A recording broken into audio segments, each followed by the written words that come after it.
Hi guys. So, it's already 5 o'clock in the afternoon. So, magluto tayo guys. Ang ating recipe ngayon is tinolang manok. So, palagi kami dito. Palagi kami dito guys tinolang manok kasi ang dami ko ditong malunggay. Hindi ko na kayang malunggay ko guys. Hindi ko na maubos. So ang aming nahulog doon po adong ilaba dito doon tubig. So ang aming ilaw guys medyo siya blurred kasi hindi pa kasi talaga ako nakabili ng mga ilaw. Tira na akong kung ano eh. Ang sayuti dahil medyo kung daan na siya no kay medyo gahi na sa panitan no matigas. Ha? Hindi sa ako na. Hapon din ito mo. No. So guys, ganito mag guys siguro no. Siguro lang. Hindi ko alam agay. Yung kaliha po eh. So i-try namin guys. Mag-experiment with guys kung saan siya pagbaid. Ganun.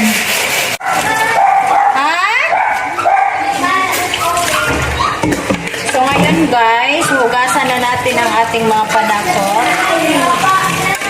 Okay. So hugasan natin bago natin i-slice. Ang ingay talaga ng aming aso guys. Maingay sa lahat na maingay. Pati yung aming mga tuta. Ang ingay talaga as in. Super duper. Super duper.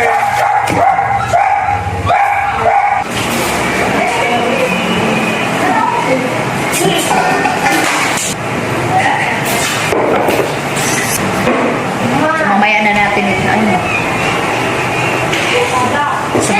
itapon guys. So mag-slice muna ako sa aking sayuti. Ayan. Para sa akin mas masarapan ako sa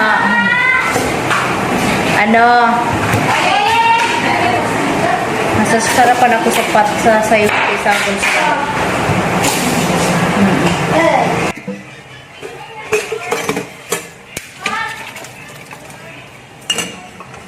So, ito ang lutuan natin guys para pagsabaw. So, madali lang siya. Diba? At saka, ang dami kong mga chichiburechi.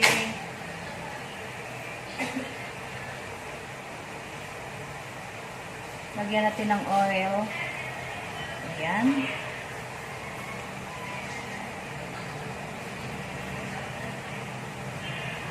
Okay. So, igisa natin ang ating so, ang gamit ko dito guys is bamboo. Igisa natin ang ating bawang. O, hindi pa mainit. Diba? Hindi pa mainit siya. Okay naman tabi. Igisa muna natin guys.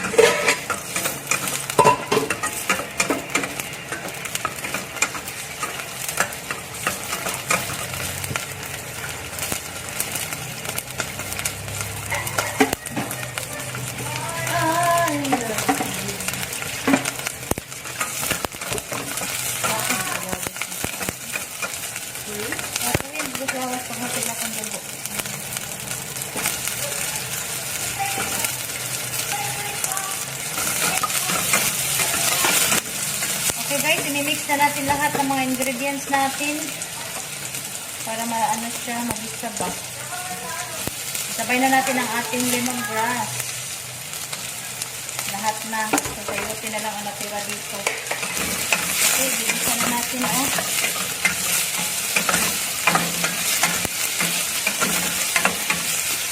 Ayan. Tapan muna natin. Ayan. Okay, bigisa na natin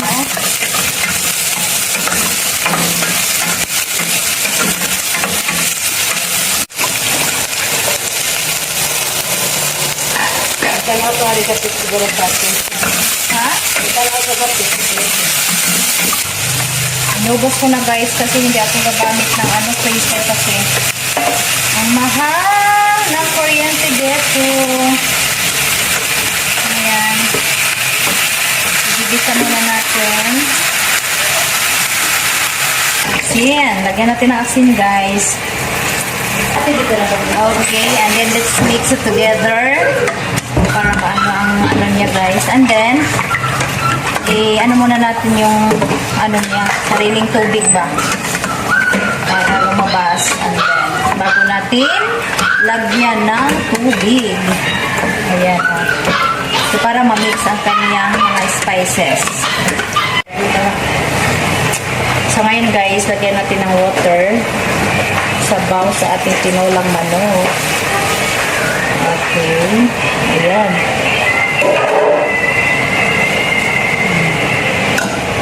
So, hintayin natin na. So, ngayon guys,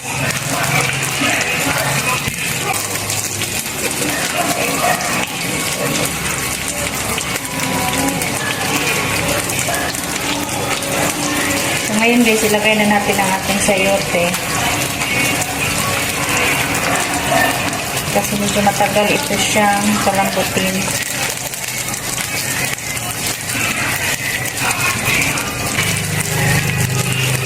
Okay.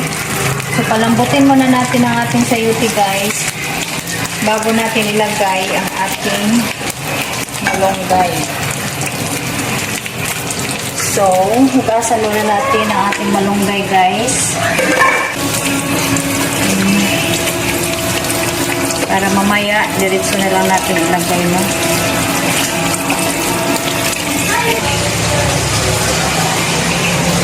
Kainit, oy. Very hot. It's hot, hot, hot. So, okay guys. So, naluto na yata itong ating pagkain sa aso. So, itatabi lang muna natin dito para maalam mo makita niya. Ayan guys, i-check natin. So, malambot na yung natin. Okay, so ngayon, ilagay na natin yung ating secret ingredients, which is the malunggay. Ito.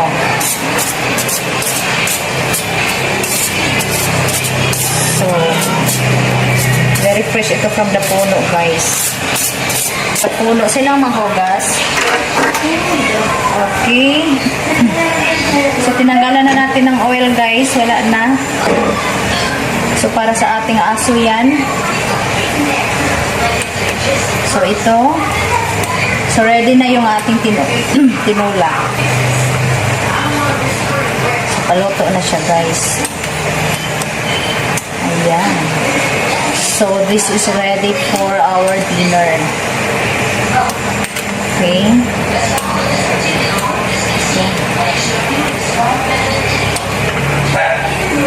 Alright.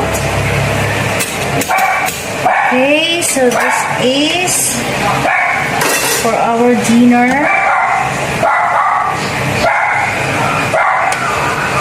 So, luto na po siya, guys. I-off na lang natin ang ating stove. So, ayan. So, ayan, guys. So, ang malunggay na lang natin ang ating lulutuin. And then, pagluto na siya, so i-off na natin ang ating stove. So, ayan, okay na siya, guys.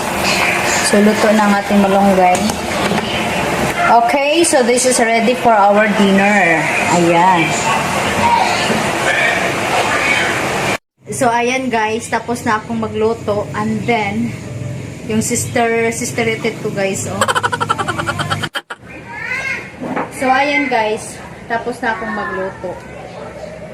So, nagaluto ako very early. Pagka alas 6, guys, manihapon na may kaya para mahilisan ba. So, ang aking sister-related, guys, okay, malayo ang tingin. Wala naman siyang tinatanaw. Oo, so relax. Ingay talaga ng aso namin, guys, kasi nakakita siya ng mga bata na dumadaan sa gate. Oh, relax muna kami dito, guys.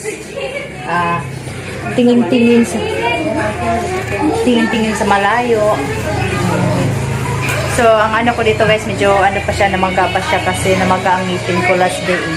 So, ayan pa, oh. Hindi naman siguro ito ang taba ko. Ngipin pa ito kasi dito, oh. Dito. So, ayan, guys. Dito kami sa aming terrace. Medyo mainit.